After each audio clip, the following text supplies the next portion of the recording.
Assalamualaikum warahmatullahi wabarakatuh.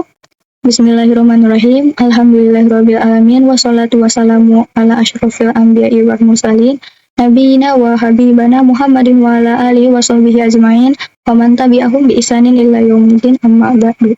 Alhamdulillah, pada kesempatan kali ini di sini saya akan mempresentasikan analisis mengenai studi kasus dilema sang arsitek muda, yang dimana itu merupakan sebuah narasi yang mencerminkan tantangan nyata seorang muslim modern saat ini. Di sini saya akan mengulas 5 masalah utama berdasarkan materi yang dipelajari pada mata kuliah pendidikan agama Islam. Pada permasalahan pertama ini mengenai krisis identitas dan juga makna hidup.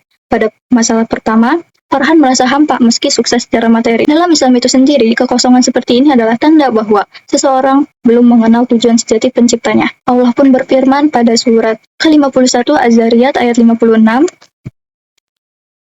"Wa ma khalaqtul jinna wal insa illa liya'budun," yang artinya, dan aku tidak menciptakan jin dan manusia melainkan supaya mereka beribadah kepadaku. Dan Allah pun juga menegaskan pada surat Ar-Ra'd ayat 28 bahwa ketahuilah hanya dengan mengingat Allah lah hati akan menjadi tenang. Imam Al-Ghazali pun dalam Al-Ihya Ulumuddin menyatakan bahwa ketenangan sejati, yaitu tumaninah, hanya dapat diraih melalui ma'rifatullah, yaitu dengan mengenal Allah, bukan dari harta atau jabatan. Apapun profesi kita nanti ke depannya, jika tanpa disadarkan pada nilai ibadah, maka ia tidak akan bisa pernah memuaskan hati dan akan selalu terasa hampa. Kemudian pada permasalahan kedua mengenai akidah, tauhid, sholat, dan juga sedekah, ini merupakan saling keterkaitan antara masalah ketiga dan kedua, yang dimana Farhan kembali meyakini keberadaan Allah sebagai pencipta, yang merupakan fondasi utama dari akidah dan tauhidnya. Lalu dengan ia membuktikannya dengan disiplin sholat dan juga gemar bersedekah. Iman yang benar memang harus mencakup 3 dimensi, yang dimana merupakan tasdik bil qalbi, yaitu pembenaran hati, kemudian ikrar bil lisan, yaitu pengakuan lisan, dan juga amal bin arkan, yaitu pembuktian perbuatan. Rasulullah SAW pun bersabda, Islam dibangun di atas 5 perkara, yaitu rukun Islam, yang dimana syahadat, mendirikan sholat, menunaikan zakat, puasa Ramadan, dan juga haji bagi mampu. Hadis riwayat Bukhari dan juga Muslim. Ibnu Qudamah dalam Al-Mughni juga menegaskan bahwasanya sholat adalah tiang agama, dan Allah pun menjanjikan bahwa sedekah dilipat gandakan hingga 700 kali.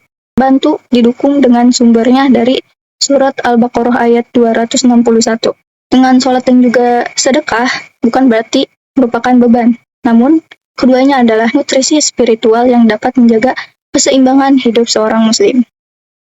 Pada permasalahan keempat mengenai dilema etika pekerjaan ini, yang dimana perusahaan Farhan diminta untuk merancang bangunan yang meragukan secara etika agama, dengan Farhan mencari dasar hukumnya melalui Al-Quran, hadis, ijma ulama, dan juga kias, itu dapat merupakan langkah yang paling tepat yang dilakukan oleh Farhan yang sesuai dengan usul fikih, yang dimanapun Allah berfirman, jika kamu berbeda pendapat tentang sesuatu, kembalikanlah kepada Allah dan Rasul, dalam surat An-Nisa ayat 59.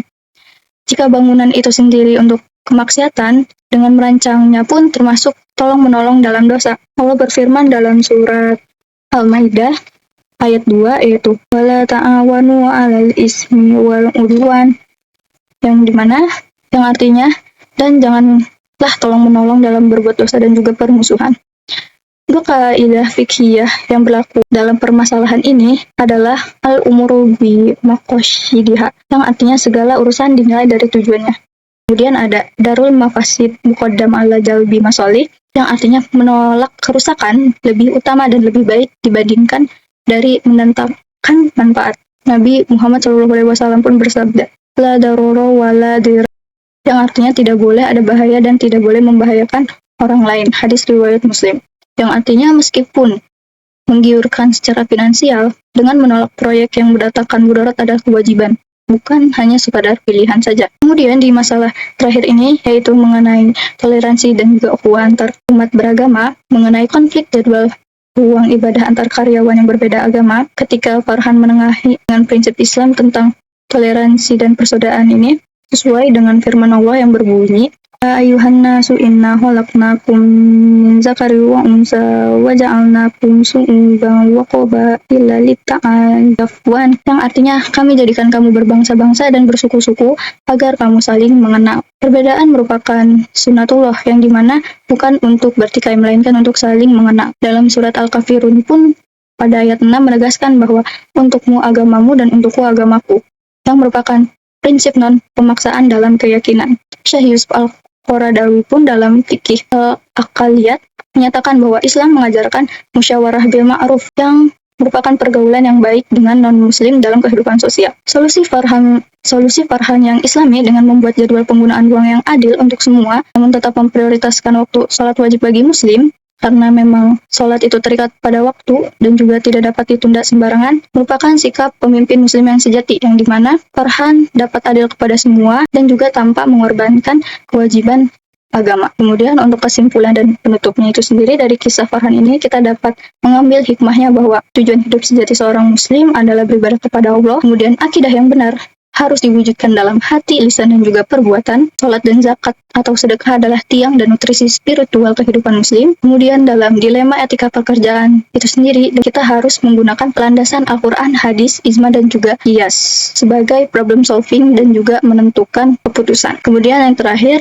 toleransi dalam Islam berarti hidup berdampingan dengan adil dan juga hormat, baik dalam sesama muslim maupun dengan agama lain, dan juga pada alam. Dengan menjadi muslim yang baik dan profesional yang berintegritas bukanlah dua hal yang bertentangan, melainkan keduanya adalah dua sisi yang saling menyempurnakan. Billahi fisabilil haq fastabiqul khairat. Wassalamualaikum warahmatullahi wabarakatuh.